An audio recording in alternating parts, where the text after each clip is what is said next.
As Baba said that, a beautiful crystal ball emerged in Baba's hand. It appeared in Baba's hand. So Baba is gifting the children this crystal ball. But as that ball was reaching each child,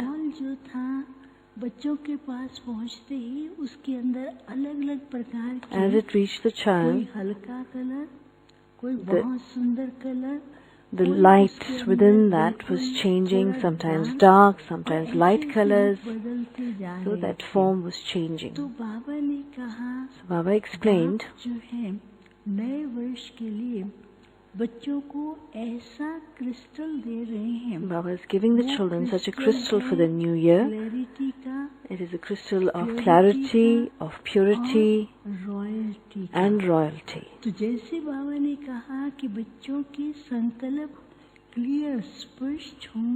Let your thoughts be clear, then automatically purity within the soul will emerge, and along with that purity, you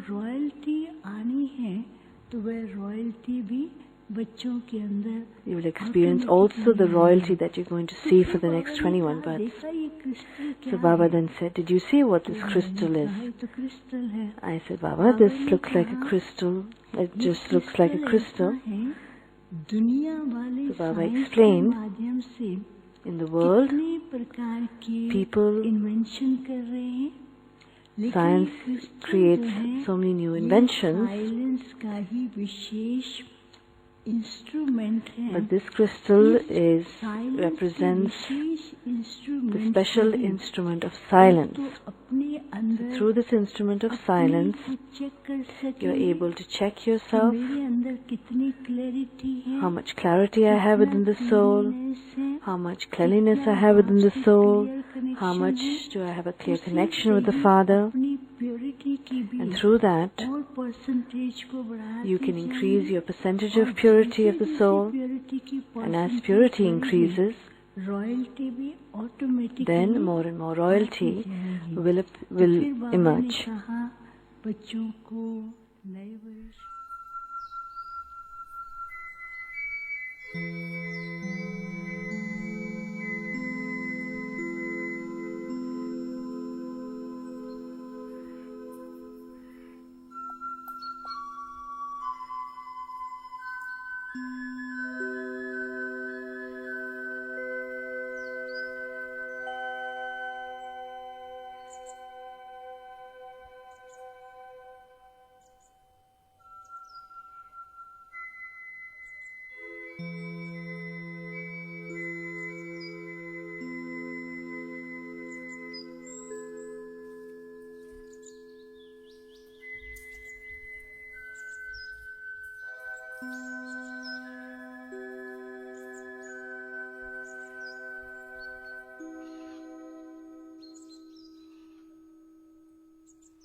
And I suppose the first transition we experience, which is the big transition, is the move from the soul world to the physical world.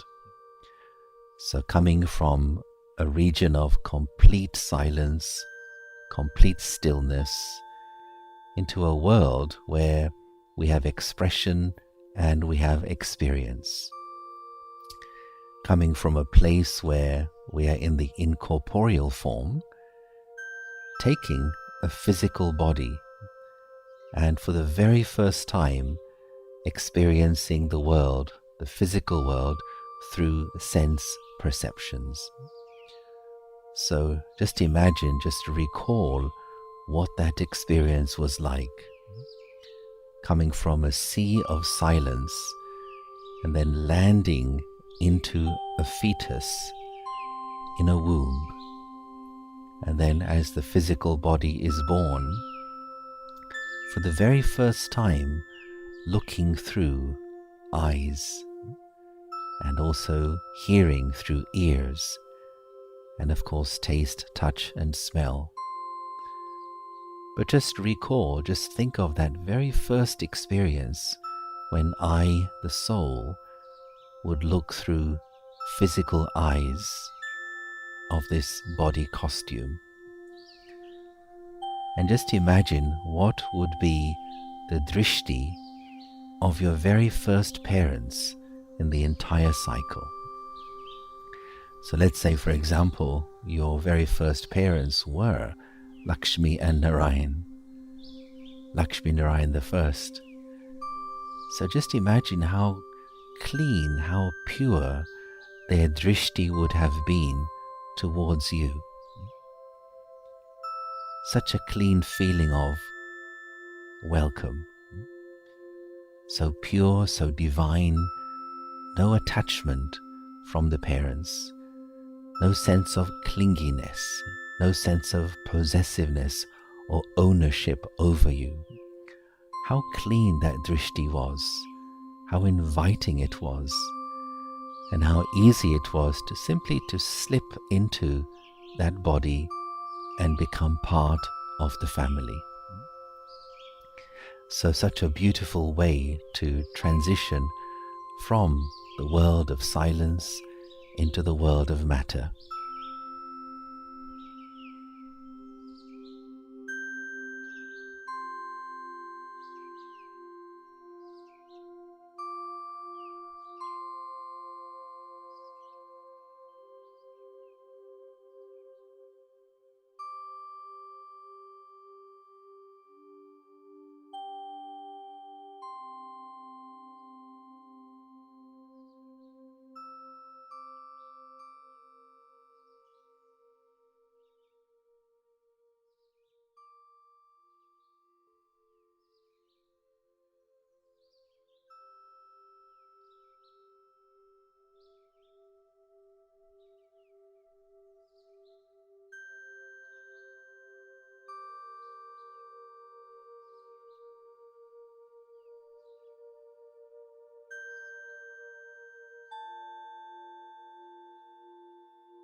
Shanti. My name is Brother Stephen, and this is Brother Geoff, and we're just going to have a little bit of a conversation with each other about the Golden Age. And we were talking about it last night, and I've known Geoff since about 1997. And there's one thing that's absolutely 100% consistent with respect to Geoff, is his interest in the final stages of the cycle and the Golden Age. I don't think there would have been a conversation that I've had with Geoff that hasn't involved one of the two in the last 27 years. So he's really dived deep into this subject matter. And we just wanted to role model a conversation that you can have with yourselves, with your friends, with your other people in the centre, because we have a bit of a hypothesis. And our hypothesis is that we tend to not think too much about the Golden Age, and that it sort of is in the realm of often fantasy rather than real deep experience. We may be right or wrong. And so we just wanted to have a bit of a dive into our own thoughts about the Golden Age. But first, before I get Geoff to, I'll ask him a question. I just wanted to ask you, in terms of the first part that we've just had, and prior to us going live online, we had a little bit of a meditation commentary, and then we had the Borg message, and then Brother Yogesh talking about the thing about the thing about the thing about the thing about the thing about the thing about the thing about the thing about the thing about the Golden Age. So just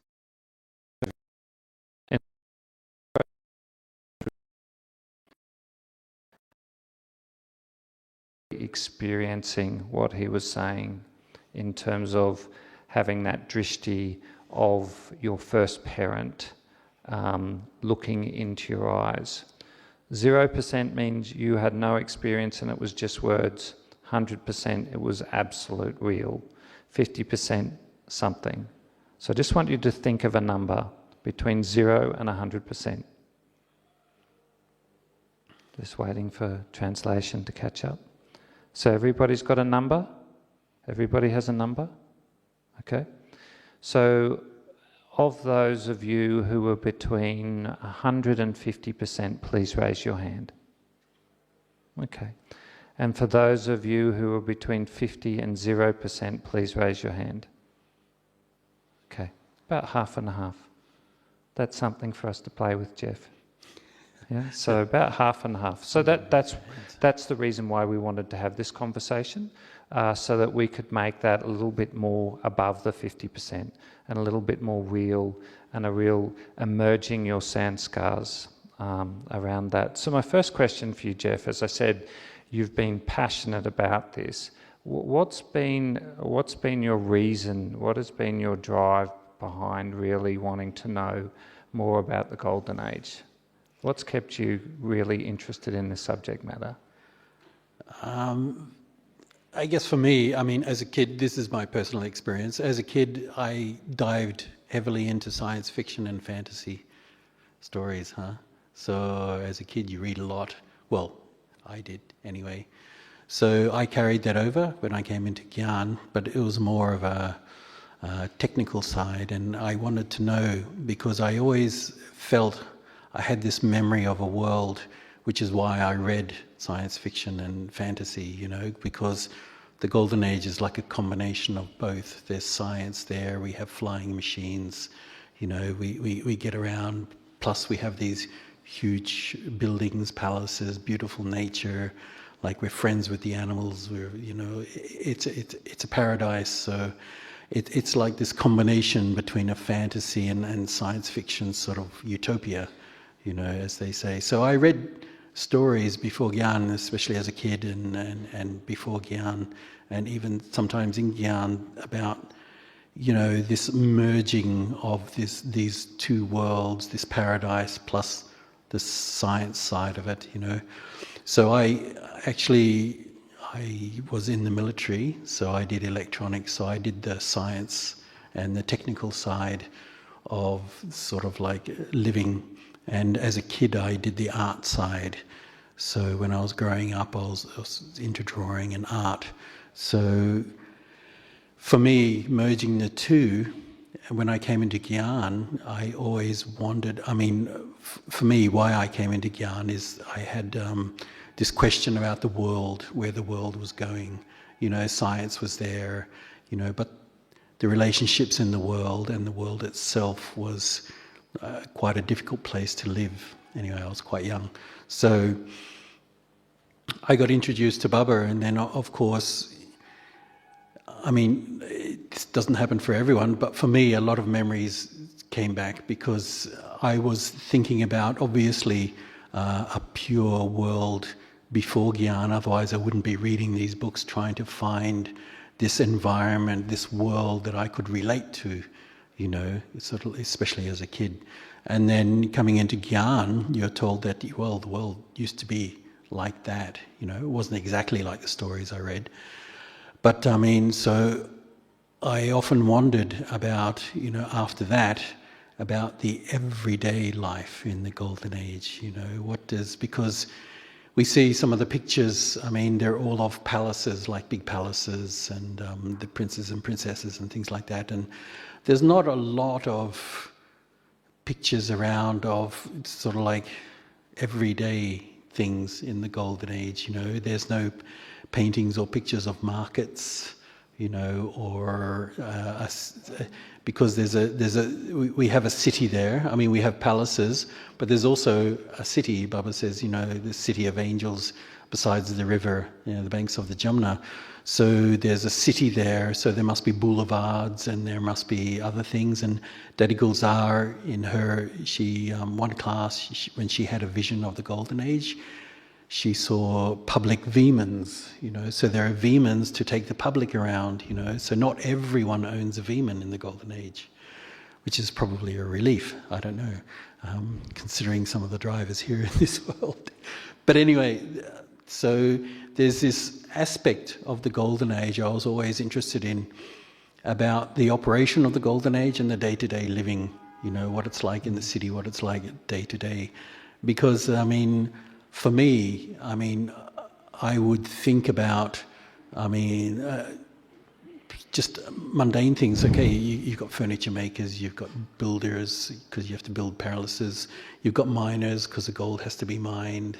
You've got tailors, because you've got to make all the clothes, things like that. So, there's all this day-to-day things. And, even when I was in the retreat centre in Australia, because when I'm not here and I'm in Australia, I live in Baba's retreat centre, so I'd cook once a week, and sort of like if you have spare time, I'd just think about, I wonder what the kitchen in the Golden Age is like. Narayan's palace must have quite a few thousand sort of souls living there, so that's quite a big kitchen he must have, like in the palace, because Baba said, that we cook via solar, I think. Do you remember that? Baba said we cook via solar. So, these are just everyday things that, that I used to think about and would pique my interest, it would get my interest up. Because, here, now, even at the Confluence Age, we do day-to-day mundane things, So, like Baba said, we are still the human beings in the Golden Age. We're just pure with the pure matter. So there is still, things we do on a day-to-day level, so I always wondered what those were like and explored a lot of those sorts of things. Yeah, and, thanks, Geoff. I think just in that 5 minutes you've got a sense of the depth of the things that Geoff thinks about, but also the depth that we can go into, but not on just purely on a thinking level. And I think that that's just a nice segue into a series of slides that Geoff's going to show us. And that particular part that Geoff is particularly interested in is the way of living, the way of life. And Geoff's been experimenting with AI, artificial intelligence software, and he's been entering in parameters around the golden age, and we've been having a look at seeing what's coming up. And it sort of is a little bit different than what we've been seeing in the painted drawings that we have within the yagya. So we just thought it'd be neat just to go into that a little bit. So Geoff, why don't you take us through a few pics that you've been generating through artificial intelligence? Okay, so I spent a couple of weeks in Mumbai, and before that I was reading about, how art is generated by artificial intelligence, that they have these massive machine learning algorithms that have scoured the internet for images and references about different things, So you type in a command and it will generate an image for you based on your command. And you can use another image as a reference also, which I've just discovered how to do in the last week. So while I was a couple of weeks in Mumbai, we were there at an animation studio doing service.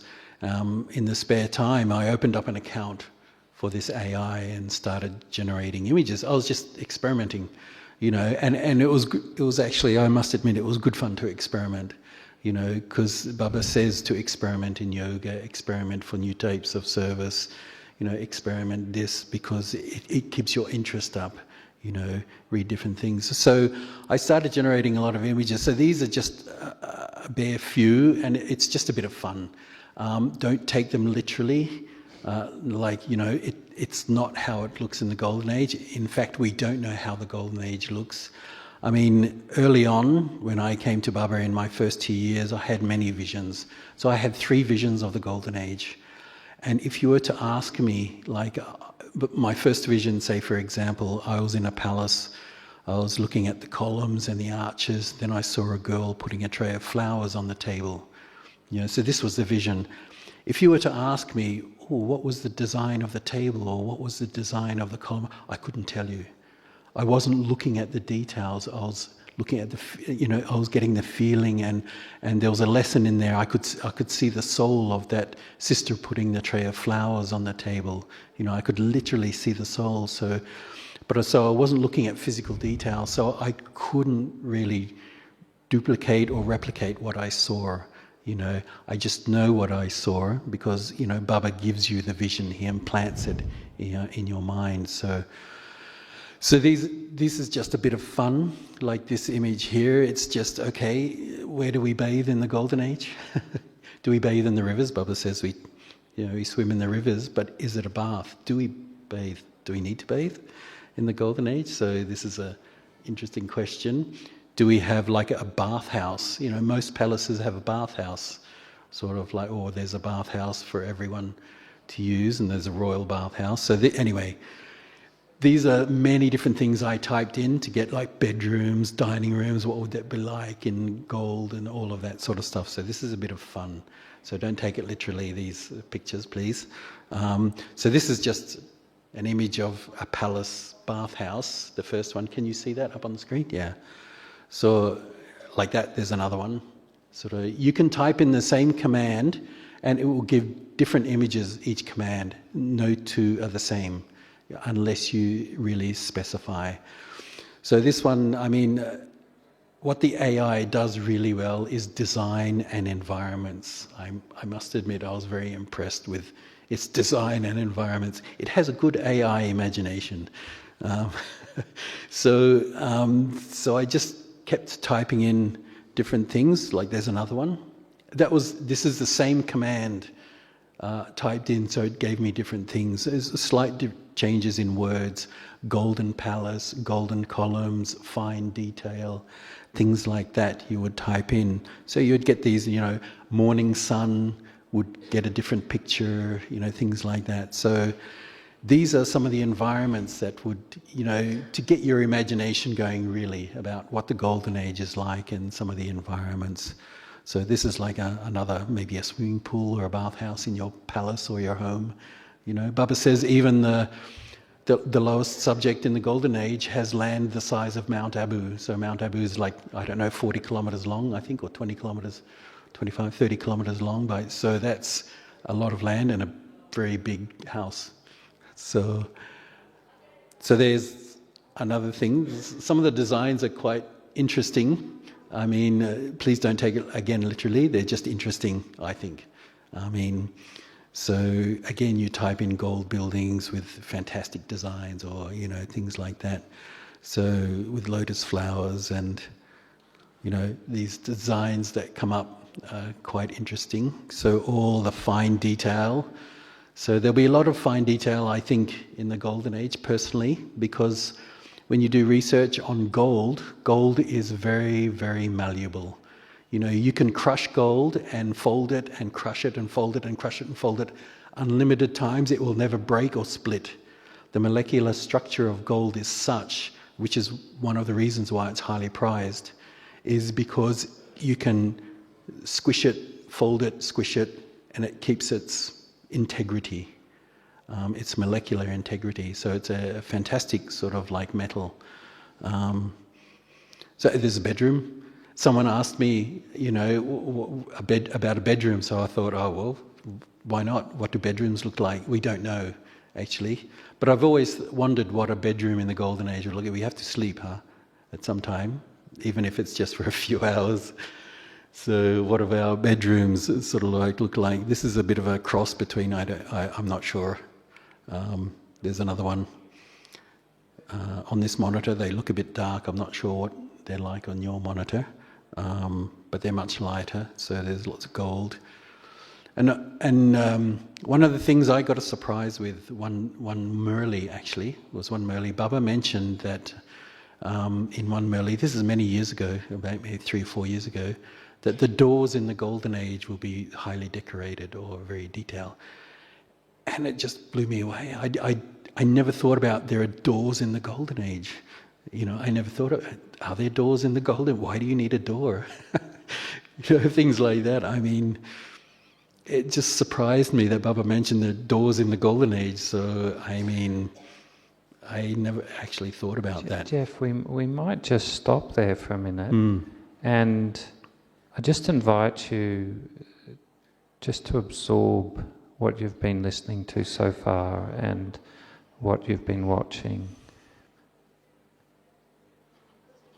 And just go into your own feelings of what will our palaces look like, our bedrooms. Is there any other aspects that you're curious about that you hadn't thought of before, but maybe Geoff has triggered something? Just allow yourself to be present in your palace. It's there in your memory. It's there in your heart.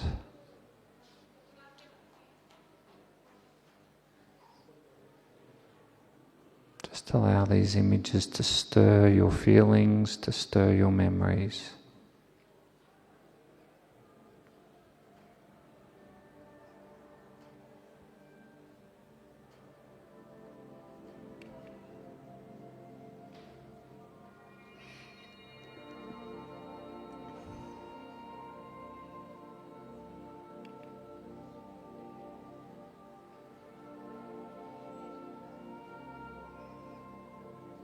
Allow them to stir your feelings.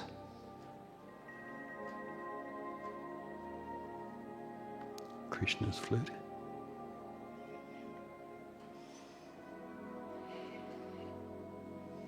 So thanks, Geoff. I mean, that gives us a really good sense of your sense of. We might stay with the flutes for a minute. It gives you a sense of the possibilities and the extent of the things that we can think about, and that maybe where are your limits that you have placed upon your own thinking about the Golden Age, and hopefully we've begun to expand that. And this next series of slides, as Geoff been showing, is the cultural aspects, what we do in our day-to-day living. So what's some of your research beyond the AI images around what do we do in our spare time, and how do we, what do we do to have fun? We'll go for lots of picnics, I would say. I mean, in the Golden Age, we've got a Veman handy, so, I mean, the Vemans don't crash. There are no accidents. So, like Baba says, you push a button. I mean, they probably read your thoughts and then go to anywhere. Baba says many of Baba's centers and retreat places in the world will be picnic places, So all the nature where the retreat centers are, and that will be very pure. So, and it'll be fun to go there, have a picnic, see different sorts of animals, like I'm from Australia, so Australia has these unique animals that hop, called kangaroos, that are not found anywhere else in the world, and they've never found a fossil of a kangaroo anywhere else in the world. So Australia is the only place throughout the whole cycle that has kangaroos, or that island, if you know what I mean. So in the Golden Age, it will just be, again, just an island with kangaroos on it and other wildlife. So, I mean, each place will have its own uniqueness. So we're visiting a lot around the world. I mean, we have the technology, so why not? As Baba says, we can go from here to the other side of the world in less than a telephone call. So that's a very high technology. They can't do that nowadays. Only in secret can they do that, with the secret technology they have. And that's a whole nother sort of like avenue. So, I mean, obviously Baba says, like, we go to school, so we learn. I mean, even Krishna has to go to school, so, but it's fun. It's a fun way to learn. He has to learn about the kingdom. He has to learn how to rule a kingdom. But that's his education. Others will be learning different things. His would be very specific. What part will technology play in the learning process? That I do not know. Whether there are holograms there, I have no idea. I mean, there might be, because hologram technology is on the rise. I saw one where there was a picture of a frame with some plants, but there was a branch in the middle with a lizard on it. And it looked very real. It was like solid, but when you put your hand in it, you just went straight through the lizard. It was made of light, but the light was being projected from all different sides into thin air. So it was this sort of new technology, so you could put it in there. So this is up and coming, So, I mean, I couldn't tell you, Steve. I mean, personally, but I doubt whether there's any iPads there in the Golden Age, so we don't have any of those sorts of cumbersome sort of things. They'll be very refined. I mean, like Baba says, even in the palaces, there are no wires in the Golden Age. Here, electricity is delivered through wires. There are no wires. We have electricity there, but there are no wires. So somehow it's generated, and the palace is lit at night in a certain way. Obviously very beautifully. So and safe. And yeah, and it will use the gems and the diamonds to refract and reflect light, to make patterns and things like that. So great. So some more pics for us. So more Krishna's flutes. I mean, it does designs. I mean, I guess growing up in a middle-class family in Australia, you don't get to see fine, detailed gold things, not like the wealthy here in this world. I mean, the wealthy have like, I remember reading one article, it's the Sultan of Brunei, We're being asked to speak slowly. Oh, okay. Yeah. Sorry. We're Australians. Australians tend to speak fast. Particularly when we're together. Yes, that's right. Very animated. So I remember reading about the Sultan of Brunei, and that, like, because he's a very wealthy guy, because of oil, you know, all the handles, the taps, everything is gold, gold plates, gold knives and forks, gold this and that. You know, everything is all the details and decorations are all gold, you know. So I wondered, how can anyone live like that? I mean, I always used to wonder, how could you have a whole building made of gold? Wouldn't it be a bit boring? You know, I mean, you know, but obviously in the golden age there's a lot of design, you know, because you can actually, like this, make it into, you know, beautiful shapes and embed it with jewels and diamonds, you know, so it actually looks really quite beautiful, you know. So, I mean, Krishna's flute collection is quite large. I mean, sorry about that. Does gold tarnish? Gold doesn't tarnish, doesn't corrode, which is one of the reasons why they use it in electronics a lot. Most of the phones, anything electronic always has some sort of gold in there, because gold doesn't corrode. Other metals corrode, gold does not. And gold is used even, I don't know if you know this, by the astronauts. Their visors, you see this reflective, that's gold, because gold reflects heat and light very well, very efficiently. So they use it on the astronauts' visors, you know, when they go out spacewalking, you know, because the suns burn their eyes out. So, so these are different shaped palaces. I mean, this actually was interesting. I loaded one of Baba's pictures in the art department into the AI and told it to generate palaces. So this is what it came up with, some very interesting designs. So, I mean, of course, there's some more. Some of them are actually quite very nice. Some of them are a bit spiky. So that's just the interpretation by the AI. So, but very nice environments. Of course, in the Golden Age, nature is very pure, and the animals are very friendly. One of the visions I had in the Golden Age, the second vision I had, was of a princess. She was leaning down, and all these little animals were coming to her. You know, she was either, I'm not sure if I can't remember if she was feeding them or just playing with them. So these are like squirrels and birds. And so it was something like out of a Disney movie. You know, you see some of the animated Disney movies about the princesses in the forest, all the animals are her friends, you know, and she plays with it. So it's very much like that, but in the real world. I can just see our translators. Sorry. Yes. Just speeding up their talk, translating your I'll put long gaps between. Yeah. So any other specifics with respect to the AIs that are really interesting? So you've got buildings, you've got bedrooms, you've got bathhouses, you've got jewelry. Any other sort of... You can try, and I tried to generate a Radha and Krishna. So generating humans is quite interesting. It cannot do hands very well. The hands always have, like, sometimes they have 12 fingers on one hand. Sometimes you get 3 hands coming out. There's 2 sitting there and there's a 3rd hand coming out somewhere there. So it's very funny, some of it. But of course, what the AI is doing is referencing the images that is already available now. And of course, historically, if you look at India, there is not many written records for India past 1,000 years, you know. Here in Bharat, they never kept very records because they always lived in the present. You know, they never lived in the past.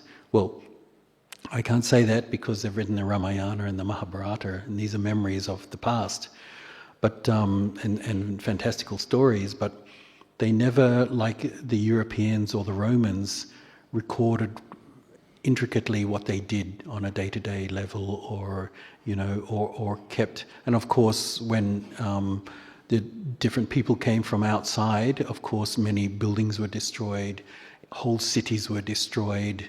And I remember there was one city in the south of India called Vijayanagar, and it's where the ruins of Hampi are in south. I think it's in Karnataka. And one European traveller came through, and he said it was them. And he was, I think he was Italian, so he had, you know, some of, like Venice and some of those cities. He said it was the most beautiful city he ever saw, But of course, the Muslims came and destroyed the city because it had a lot of statues in it.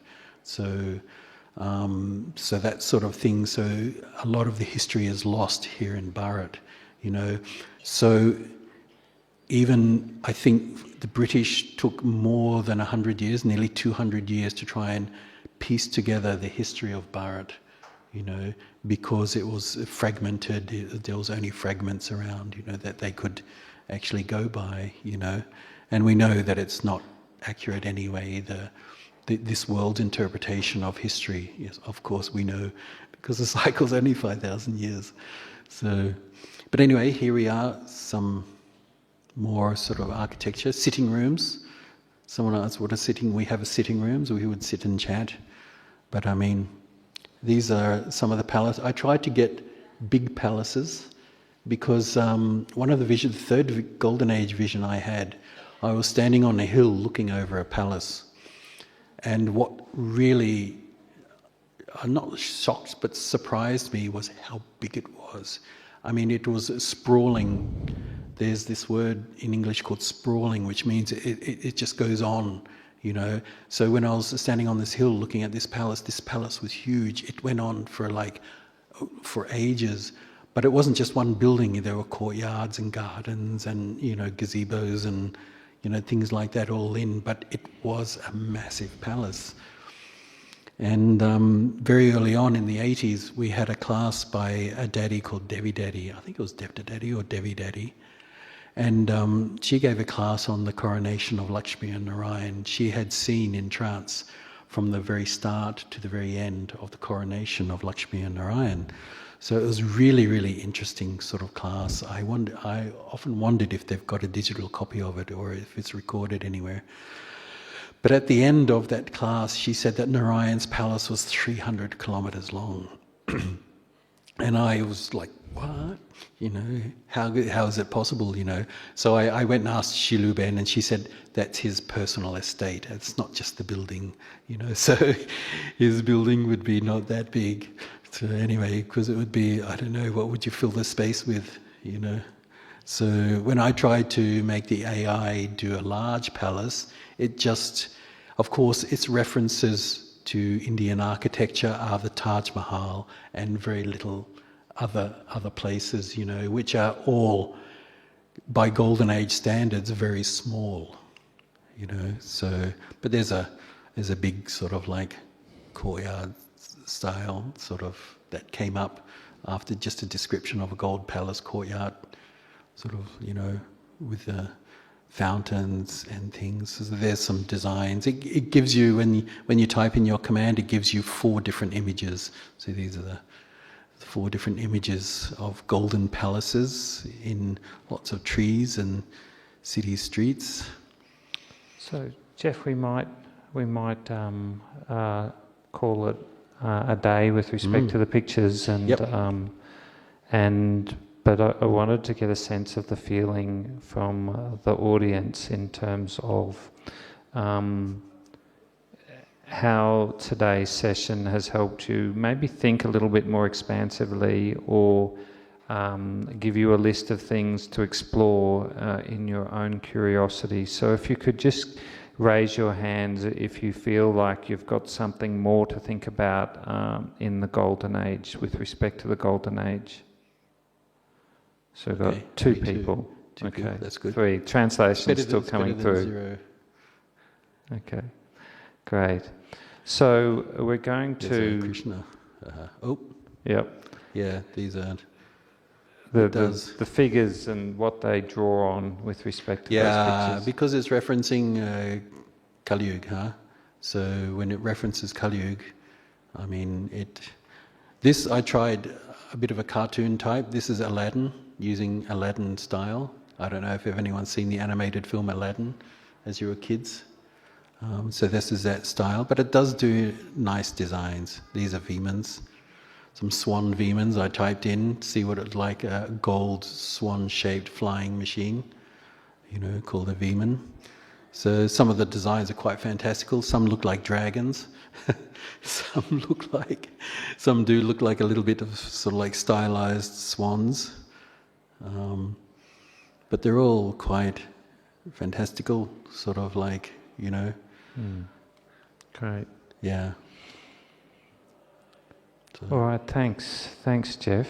We hope that we've given you something to explore with your own thinking and your own meditation, and to emerge your own experience of the Golden Age and let the magic happen. So we're now going to finish with a video.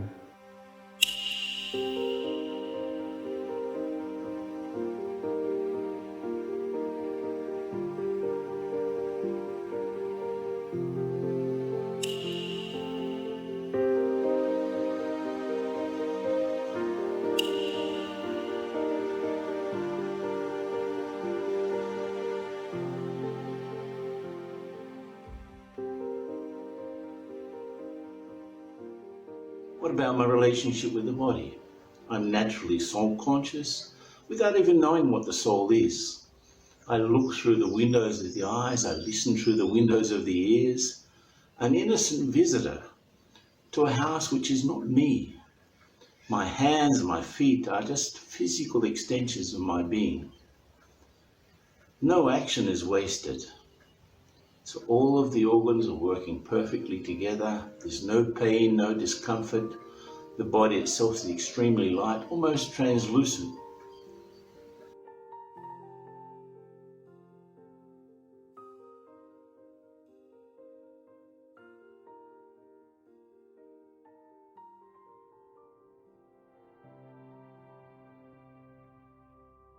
So a practice to become more golden age-ish. Use the body as an extension of the soul. Just think about it. But one thing working together.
So how will the eyes of the deities be? You know, my feeling is that they'll be like little light bulbs, streaming light, purity, and joy into the atmosphere and into the environment.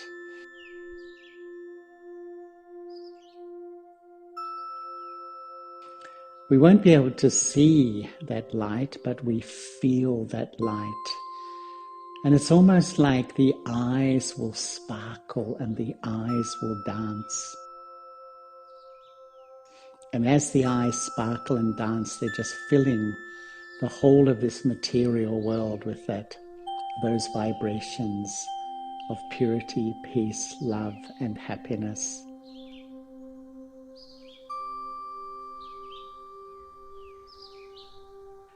And one of the things which I really love about the eyes of the deities is that they are completely innocent.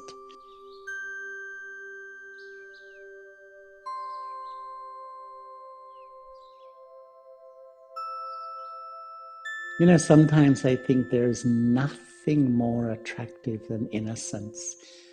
But the deity eyes, as much as they're streaming light, are so deep.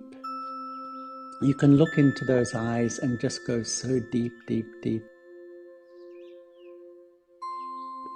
Because they connect directly with the soul. There's no barrier in between, there's nothing held back. The eyes of the deities are absolutely transparent. They really are the windows of the soul. And so that innocence is that you can look so deep into the eyes of the deity and feel welcomed, that you are welcomed right into their inner being in such a sweet and natural way.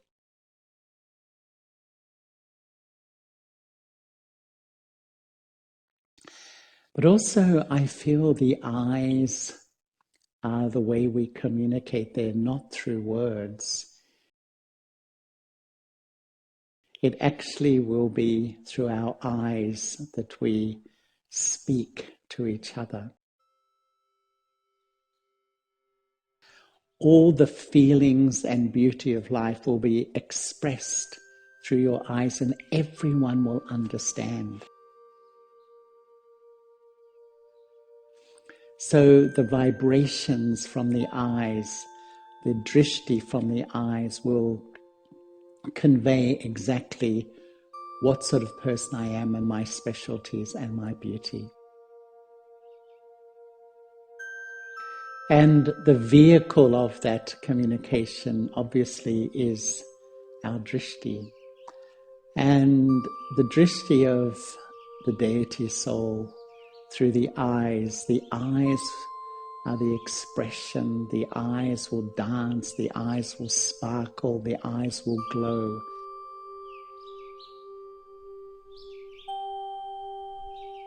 And this is the language of the deities. Actually, the deities speak through their eyes. All the subtle communication radiates here and is felt and understood so well.